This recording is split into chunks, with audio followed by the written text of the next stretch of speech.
Like, how much should I be saving for retirement if I'm making $100K salary? Well, I know that's hyper specific.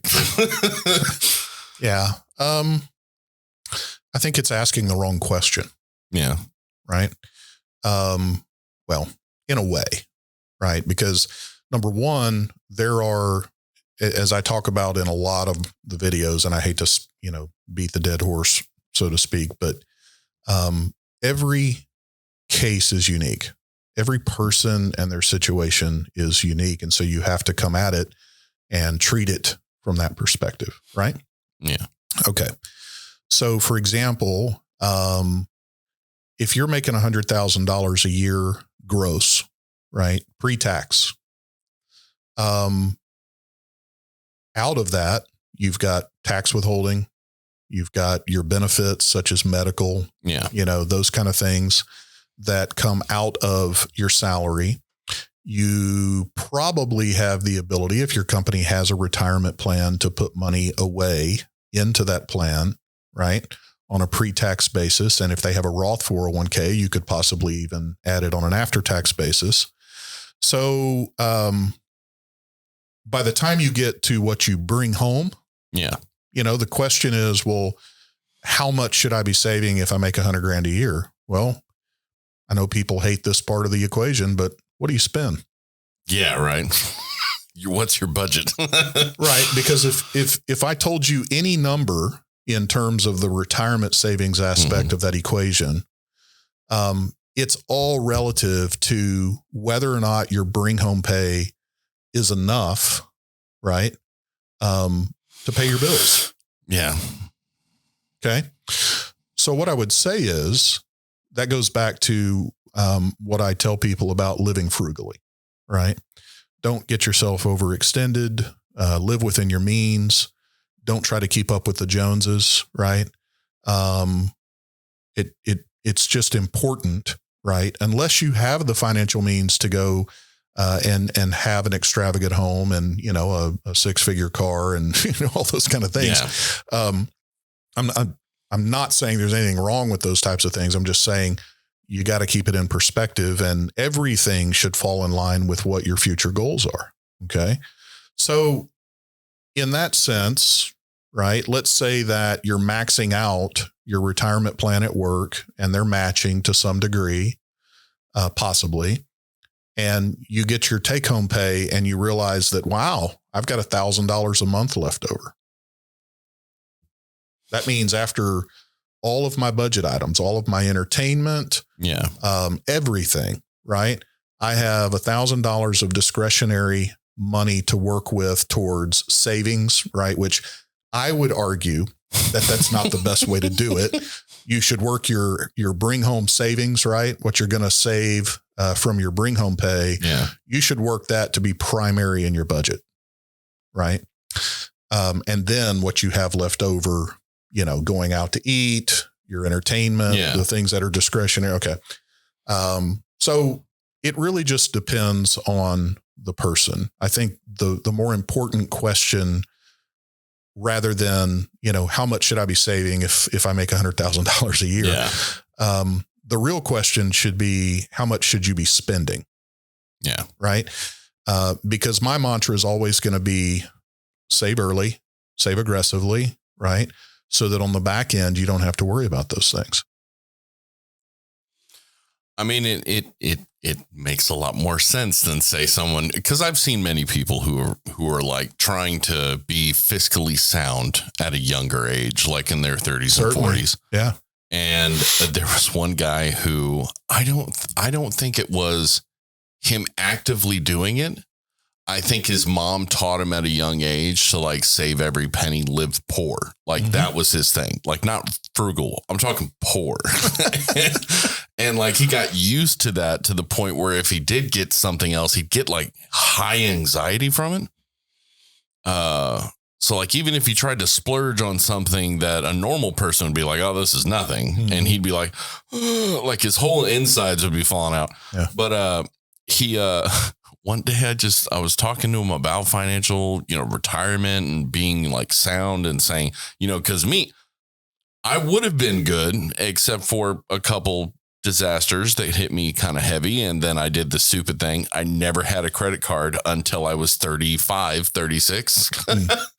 And then just did some dumb stuff with it. But when I told him that, he goes, yeah, I'm actually doing pretty good, but it's okay. And I'm like, okay. Well, and he like told me numbers, and I went, buddy, that's not okay. That's good. That's amazing. That's crazy. And he's like, why? And I'm like, you have a cheap house. You have a car that you hold together with bubble gum and duct tape. And you're telling me the amount of money you have, you could have retired 10 years ago and you're 35. Yeah. And he's why like, do you think he has that amount of money? Oh, yeah, I know. Because he's lived dirt poor and saved every single penny.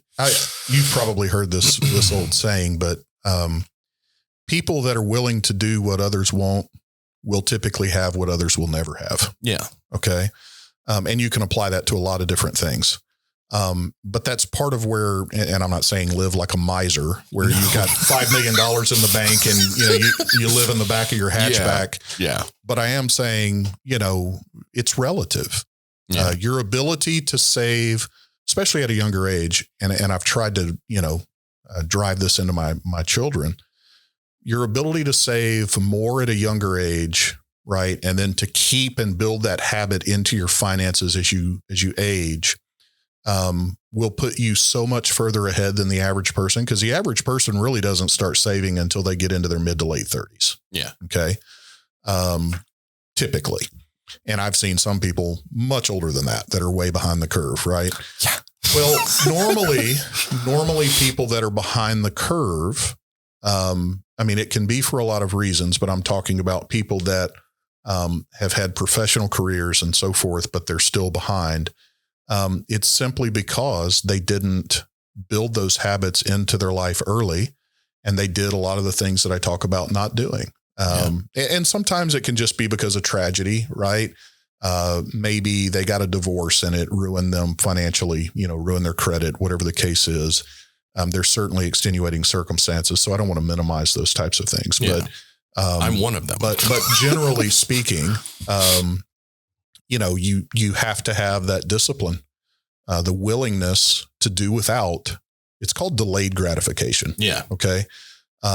If I do without now, later, it'll be easier. I'm going to have what nobody else my age has. Yeah.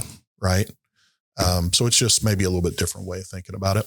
No, I lived that way most of my life, my childhood, because the way my parents built that into me. Like there was like, be happy for what you have or what you can have, work towards what it is. Sure. Budget is very important, and you don't need everything that everyone else has. Like that was a huge part of my growing up, which was perfectly fine. And I was perfectly fine with that. And it wasn't until I hit 35 when I was like, you know what? But I've taken it to a degree where it was a little too far, where it was like, because I was living the musician's creative life, and I'm trying just to keep everything minimized. Yeah. Right. But then it's like, hey, you don't want to be this when you're 50 and being like, well, you still haven't saved any bit of money. You may not be spending as much, but right. So it was like, well, it's like, my dad had a construction business. I grew up in an entrepreneurial home, and I remember when I first started going to work with him, especially during the summers, and he taught me really early, because most people don't know the difference between a need and a want, right? And so on a few occasions, he would let me go buy these delicious tacos off of these taco trucks that would come through the construction sites, right? Yeah. And honestly, they were fantastic. And so then it was like I wanted one every day. Yeah. And so I built this expectation of I want a taco. Well, my dad's paying for this, and obviously you do that every day, buying a soda and, a few tacos or whatever, and it starts adding up. Right. And so he introduced me to the home bag of beanie weenies and Vienna sausage and, deviled ham and saltine crackers. Right. Meaning, hey, guess what? This lunch cost a third of what we're paying daily for this other stuff. Yeah. And you get just as much out of it. Right. Yeah. And you don't have to take 30 minutes to go get it, right? Slow the job down. And there was all kinds of crazy lessons I think about that I learned that I didn't realize I was learning, those are some of the best ones too, because they get hammered in your head. So he helped me define need versus want. Right. Yeah. Cause I definitely didn't want to eat sardines. Right. So, oh man, that's a rough meal. Yeah. But it was food and it got us, so anyways, nutritional value. And for the record, I don't eat sardines now. It's no, there are certain foods that like you might eat and be like me, beans are perfectly that's every type that exists. Yeah. I've been ruined on them permanently because even though that was my nickname and they sang that song, which I wonder as a child, was that a part of it? But it was like mushy snot. I don't want to eat it. Like that's what it just felt like to me. Like it was just texture and things like that. But when you're a kid, you develop these things, and which is good to know when you're telling yourself like you need to develop these better budgeting habits, these better life decisions early, because it's like they say an old dog doesn't want to learn new tricks. So, I'll wind the question down for you. The bottom line is this. Yeah. What do I need to save if I'm making $100,000 a year? You're asking the wrong question, right? Because that question almost has the tone to it that, I want an easy answer to how I get from point A to my point B being the retirement destination. Yeah. It's not an easy answer. And it's going to take work. It'll evolve many times in your plan because life throws things at you over the years. And that means you have to adjust your plan as you move forward. So now maybe the answer to it would be, can you retire making $100,000 a year? Absolutely. Yeah. Okay. But it is interdependent on many other things in your life. And you just need to get with a good financial planner, fiduciary advisor, and work it out.